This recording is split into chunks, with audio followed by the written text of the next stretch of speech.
great. I love all the samples you brought. Well, I thought you would. I tried to select some interesting shades there. You said you thought the disco was garish. You remember that? Uh-huh. I don't forget anything you say. Well, the result of being a detective, I would imagine. No. As a result of you being you. You're a very fascinating woman, Monica. Thank you. You know, I think it's going to be great fun working on remodeling the disco, making it a supper club. Yeah, half the fun for me is going to be working on it with you. Well, thank you again, and I'm going to run out of them. Thank you, that is, in a minute. So, are you ready to make the final color selections? Actually, I'd like to hang on to them for a little bit. This whole thing, you know, has to be absolutely perfect. Well, you're the boss. Alan is the boss. Yeah. At the disco, sure. But you did hire me first to get the goods on Alan and Susan. My first priority is to you. Oh, listen, have you been able to think up a name to headline the place for the grand opening? Now that's my little secret. My surprise that I'm keeping from everyone. What, including me? Oh, yeah, especially you.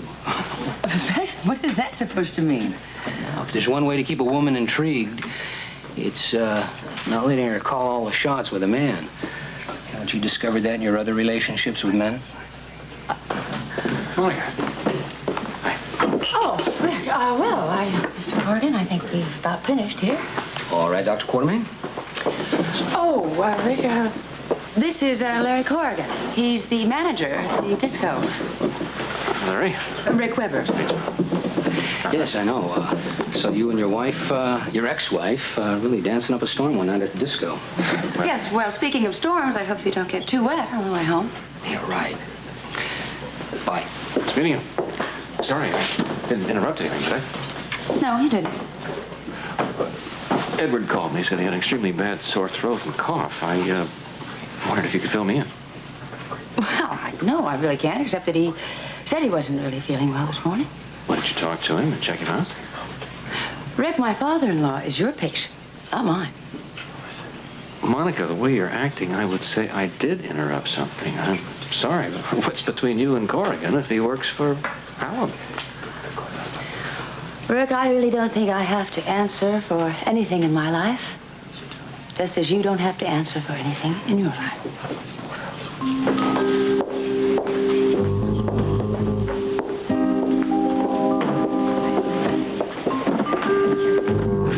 Come on, Ed, sit down. Have some coffee. I'm kind of shaken.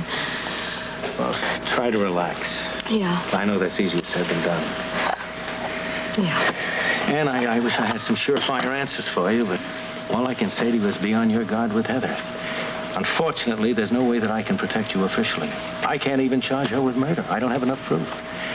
I can't even prove that she tried to frame you for this murder.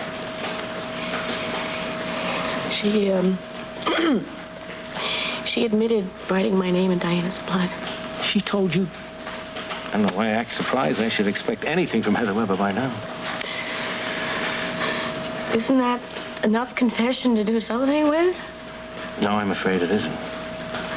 She admitted the same thing to me and to Joe Kelly, but that kind of a confession without any corroboration would be thrown out of any court.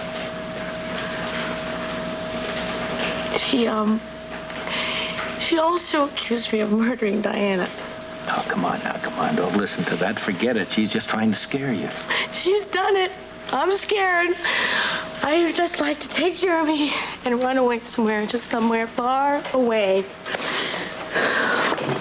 And running won't do it. I know. I just be somewhere in fear with Jeremy. No, if Heather wants to kill me, she'll find a way. Hey, come on. I know I haven't been much help to you, but please believe this. I'm going to nail Heather and put her behind bars forever. And when I do, I personally am going to throw away that key.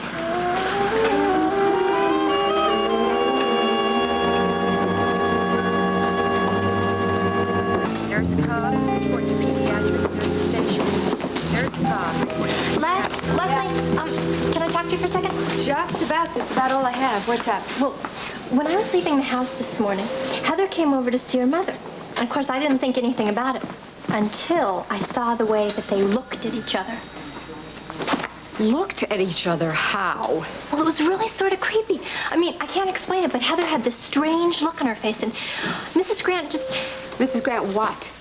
Well, she seemed like she was almost frightened of her own daughter. Can you believe it? I mean, it was really sort Excuse me. of creepy. Georgia, I'm going to change my schedule a little bit. I think I'm going to go home early for lunch today. Oh, all right, fine. Okay. I'd like you to do me a favor. Yes. See if you can find Rick. Ask him if he can join me. If he can, call my house and tell Mrs. Grant that we will both be coming home for lunch. I'll get back to you. I just got to get this to them. They're waiting for me. Certainly. What are you going to do? Hang around all day? You're going to work.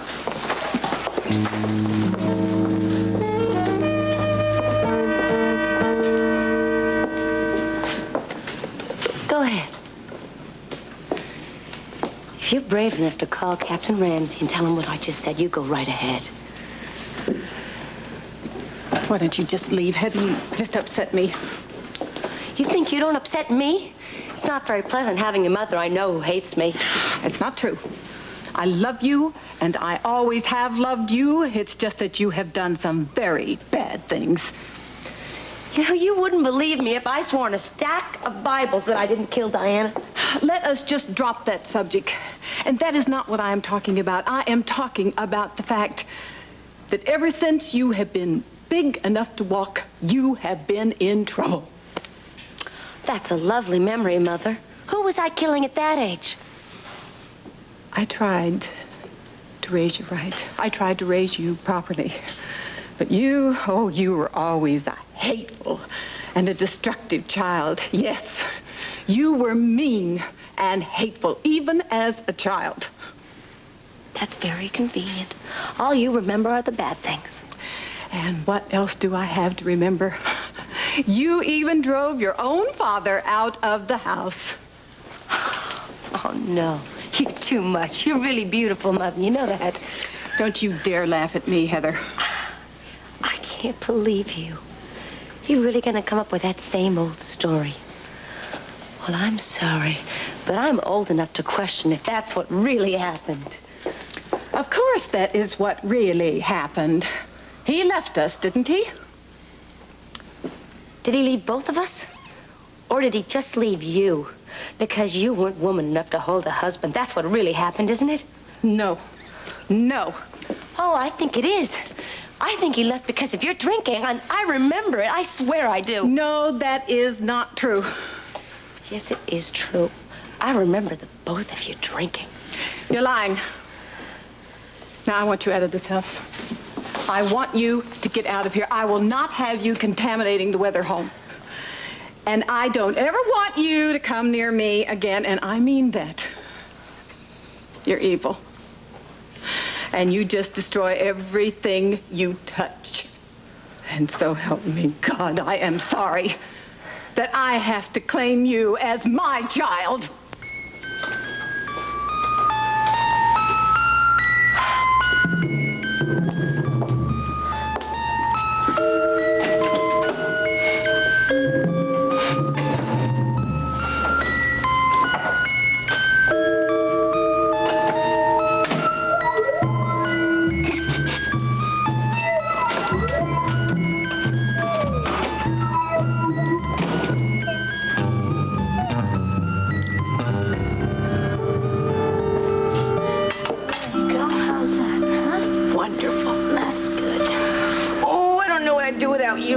That goes for me too, Mom. You know you're such a man tonight, protecting me against Heather like that. She will never hurt you, I promise. Yeah, but I'm hurting you. Subjecting this, all this, huh? Oh, it's not your fault. You know, Jeremy, I just would really like to get you away from all this. But it would be running, you know? Yeah, and nobody's gonna make us run. The only time we're gonna leave town is to go visit Jeff. Someday. Yeah. When do you think that day will be? Oh, I don't know. I don't know. Mom? Yeah? You still love Jeff, don't you? Of course I love Jeff. We don't talk about him anymore. I guess because I try not to. Can I ask you something? Sure, you know you can ask me anything. What? Did I make you fall in love with Jeff? Why did you ask that? Well, because I always said, oh, I'd like to have Jeff to be my dad. And Listen, you. No one can make anyone fall in love with anybody. You hear that? I did it all by myself. and he loves you. Yeah, I hope so. Then I think this is pretty crazy. I think all three of us should get together if we all love each other. You know, I think you got a point there. I think it's pretty darn crazy. He's right. Oh, I'll say. Yeah. You know what I'm going to do? What? I think I'm going to write him a letter. And tell him how we feel. That's what I'm going to do. Right now.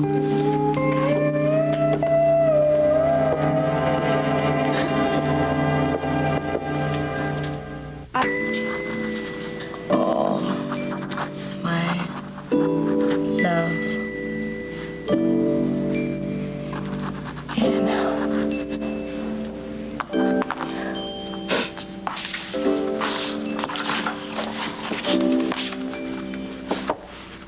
Dearest Jeff, I hope everything's all right with you.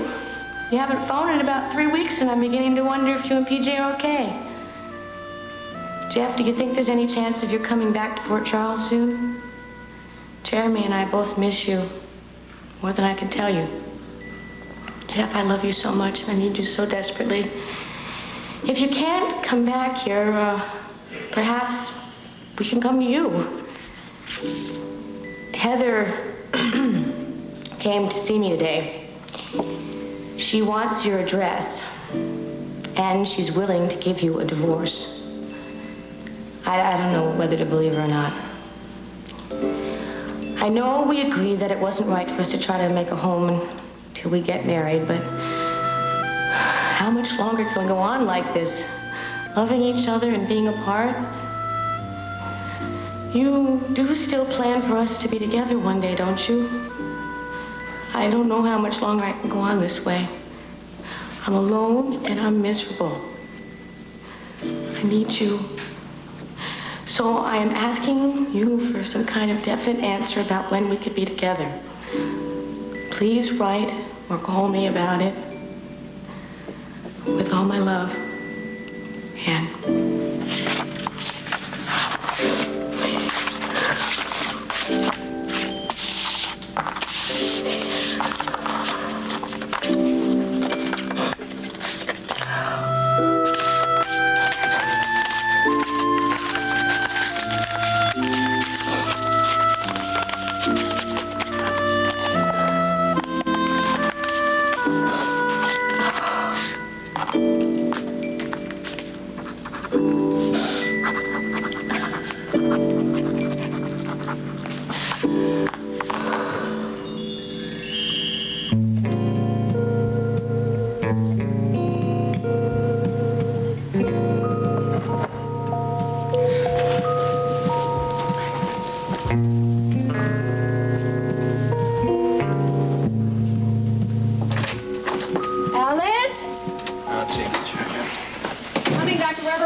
So wet, I don't know why I didn't wear boots. That was incredibly stupid, and I deserve what I got. Miserable weather. Well, Hello, have you two home for lunch today? Yes, well, we picked a great day to go roaming about, didn't we? Yeah. Rain is freezing, so's the wind. Are you all right? Yeah, sure, I'm fine. Your hands are shaking. Oh, just from rushing around, I guess. Alice, why don't you come in and sit down with us for a while? Tell us about it. We don't have to get right back to the hospital, I assure you. That's a good idea. Come on, what are we having for lunch? Well, I took some stew out of the freezer. I put it on low flame so it could It's defrost. fine. Stew practically cooks itself, so let's let it defrost and you can sit with us for a bit. Whatever you say. Amy was telling Leslie that you had company today. Well, sure, Heather just dropped by for a minute. Amy said that you looked very upset. Now, you know Amy. Yeah, I do. I also know you, and I know you're covering something up, and you don't have to. You are upset. Anybody could see it. What happened? I just can't stand that girl anymore. I mean, I know she's my own daughter, but I can't even stand to see her. What happened? Well, nothing exactly, except... Except what? Well, nothing, just talk. Just talk. All right, Alice, what did she talk about? Everything. And she is sick in the head. God help me, I know she's my own daughter, but she's sick now. She should never have been let out of that sanitarium. Oh, dear. Alice, if you're trying to not tell us about Captain Ramsey, that's something that we know. You do know about that? I mean, that she was taken down to the police station? Yes, she told me herself. Well, then what happened? I mean, why did they take her in? Didn't Heather tell you? Well, she said that Captain Ramsey discovered that he didn't have a case against her, but there must have been something. I mean, what did he take her in for? What did he find? Alice, that's not important. She was cleared of the charges. Shouldn't that ease your mind? Didn't you believe her? I never know when Heather's lying to me or not. Alice, Captain Ramsey verified it. Leslie and I both talked to him. It's true. But then that just leaves her free to go on hurting people. I mean, I can't take what's going on with that girl anymore. I mean, first Ann and then me. Ann? Well, what about Ann? Oh, she went over to the Hardys before she came over here. Where is this all going to end? Why would she go to see Ann? What did she say to her? Oh, but Heather, how do you know? Alice, you must have said something. Come on. No, she just can't leave things alone. I mean, she always has to cause trouble. Oh, now why couldn't things be different? Why couldn't she and I just be a loving mother and daughter? And why? Why does Heather have to make everybody's life miserable that she comes in contact with? I mean, she hates Ann Logan so much she could kill her. I think it's about time that Jeff got back here and got a divorce from Heather so we could all get her out of our lives.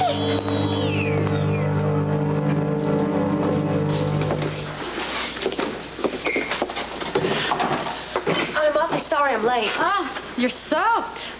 I'm okay. Oh, I am glad you're here. I was afraid you didn't think I meant what I said at the hospital. Oh, I knew you meant what you said. You're that kind of person. I'm just awfully sorry to be late the first day. No problem. I wanted to go by and tell my mom the good news. Oh, she must have been so happy to hear that Bert didn't have any evidence against you. Yeah, she's real happy. You've been through a lot, and it's finally over for you. Look, why don't you go upstairs and I'll take over everything for you. Okay, good, because I do have some bills I need to take care of. Thanks, Heather.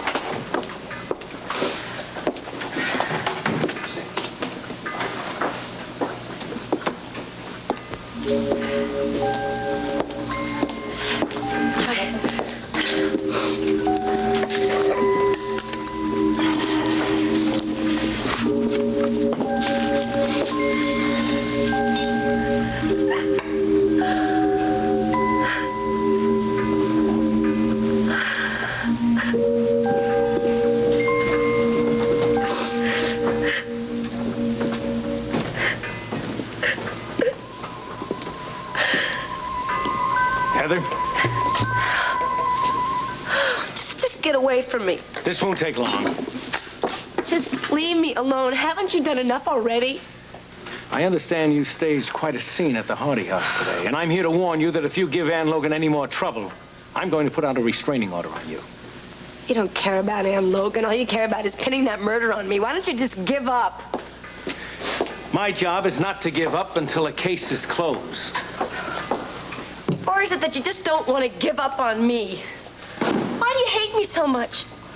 What have I ever done to you? This isn't a personal vendetta.